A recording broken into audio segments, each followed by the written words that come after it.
Olá, eu sou o Braulio do Critibra, um espaço para a gente olhar para o cinema com mais atenção, sem exagero e sem pressa. E hoje eu quero te levar por trás de um filme que parece simples na superfície, mas que nasce de uma ideia bem mais incômoda do que parece. O drama da A24 não surge a partir de um grande conceito de roteiro ou de uma estrutura tradicional cheia de reviravoltas. Na verdade, ele nasce de uma pergunta simples, quase casual, mas que carrega um peso muito maior do que parece à primeira vista. E quando você entende essa origem, a experiência do filme muda completamente. A ideia veio de um experimento do diretor Christopher Borgli com amigos, em um contexto bem direto, sem pretensão de virar um roteiro. Em vez de pensar em uma história elaborada, ele fez uma pergunta desconfortável, dessas que normalmente ficam guardadas, perguntando qual era a pior coisa que cada pessoa já tinha feito.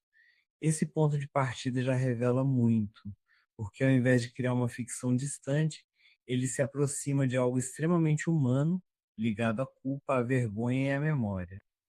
Quando você parte desse tipo de material, o filme automaticamente ganha outra camada, porque deixa de ser apenas uma narrativa inventada e passa a carregar algo que parece real, quase observar.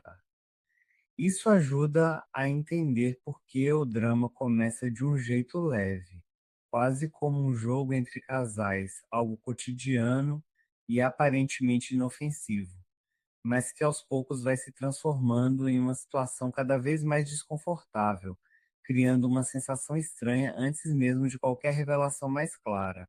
Essa construção não acontece por acaso, porque o filme não nasce de um plot no sentido clássico, mas de uma curiosidade sobre o que acontece quando uma verdade difícil aparece em um ambiente onde ela não deveria existir. É o tipo de situação em que algo íntimo deixa de ser privado e passa a ser compartilhado, gerando uma reação em cadeia que vai muito além do momento inicial. E o mais interessante é perceber que essa base não ficou restrita à imaginação. O próprio Borgli comentou que muitas dessas ideias vieram de relatos reais, o que dá ao filme um ar quase documental, mesmo quando ele assume um tom mais provocativo. Existe uma estranheza ali que não parece construída artificialmente, mas sim reorganizada a partir de experiências concretas, o que torna tudo mais plausível e, ao mesmo tempo, mais incômodo. Quando você começa a pensar sobre isso, surge uma pergunta inevitável. O que acontece quando a imagem que alguém construiu para o mundo entra em choque com algo do passado que deveria permanecer escondido? É justamente esse conflito que move o filme, transformando uma situação aparentemente simples em algo emocionalmente complexo. Ao longo da narrativa, o que começa como uma conversa íntima vai se expandindo para uma crise social e afetiva, em que o foco deixa de ser apenas o conteúdo da revelação e passa a ser a reação das pessoas ao redor. O filme observa julgamento, afastamento, tentativa de compreensão e, em muitos casos, rejeição, mostrando como o desconforto pode se tornar a própria linguagem da história. Isso se conecta diretamente com o processo criativo do diretor, que parece menos interessado em criar uma trama impactante, mas focado em observar comportamentos. Não se trata de inventar uma polêmica gratuita, mas de construir uma situação plausível o suficiente para provocar uma reação real em quem assiste, o que explica por que o filme consegue incomodar de forma tão consistente. Essa escolha também revela a intenção de testar o público, não de forma superficial, mas colocando quem assiste diante de uma situação que exige uma resposta. A revelação central não funciona apenas como uma virada de roteiro, mas como um ponto de ruptura que desmonta relações e altera a forma como os personagens se percebem, afetando diretamente a amizade, casamento e a própria noção de moral. A recepção dividida do público reforça essa proposta, já que o filme toca em temas sensíveis ligados à memória, à responsabilidade e à forma como histórias são contadas.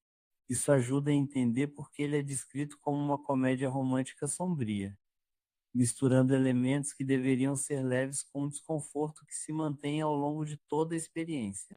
Quando você volta para a origem da ideia, aquele contraste entre uma pergunta simples e uma revelação extrema se torna ainda mais evidente.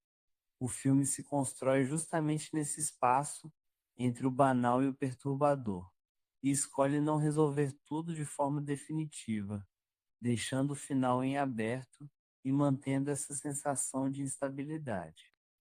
O próprio diretor comentou que enxerga os personagens com uma certa esperança, mas sem afirmar um destino claro, o que reforça a proposta do filme de provocar mais do que concluir. Isso faz com que o roteiro dependa menos do evento em si e mais da reação em cadeia que ele gera, colocando o comportamento humano no centro da narrativa. Quando a gente amplia esse olhar, fica claro que esse tipo de proposta conversa diretamente com o perfil da A24. O estúdio nasceu como uma distribuidora independente e, ao longo do tempo, se consolidou como um dos principais nomes do cinema autoral contemporâneo, justamente por apostar em liberdade criativa e em projetos que fogem do padrão mais comercial. Isso criou uma identidade muito forte, em que o próprio selo da A24 já funciona como um indicativo de estilo associado a filmes mais pessoais, estranhos ou emocionalmente intensos. Algumas indicações do Critiba ajudam a entender bem esse universo, com títulos como Moonlight, Hereditário, A Bruxa, Ex Machina, Lady Bird, Projeto Flórida, Midsommar, Joias Brutas, Tudo em Todo Lugar ao Mesmo Tempo e Fale Comigo. Todos esses filmes, de alguma forma, apostam em identidade e risco, criando experiências que não seguem um caminho tão previsível, o que também se reflete na forma como o estúdio se comunica. Em vez de depender de campanhas tradicionais, a A24 constrói sua presença a partir de marca, comunidade e curiosidade, fazendo com que o próprio filme se torne o principal motor de divulgação. Esse tipo de abordagem cria uma relação diferente com o público, que passa a enxergar cada lançamento como uma descoberta, algo que vai além do entretenimento imediato. E quando você coloca o drama dentro desse contexto, ele deixa de parecer um caso isolado e passa a fazer parte de uma lógica maior. Isso também se conecta com o momento de carreira de Zendaya e Robert Pattinson, dois atores que conseguiram transformar fama em prestígio a partir de escolhas bem direcionadas. A Zendaya construiu uma trajetória que equilibra popularidade e intensidade emocional, enquanto Pattinson optou por projetos mais autorais, muitas vezes desconstruindo a própria imagem para buscar novos caminhos. O que aproxima os dois é justamente essa consciência de carreira, essa capacidade de usar a visibilidade inicial como base para algo mais sólido.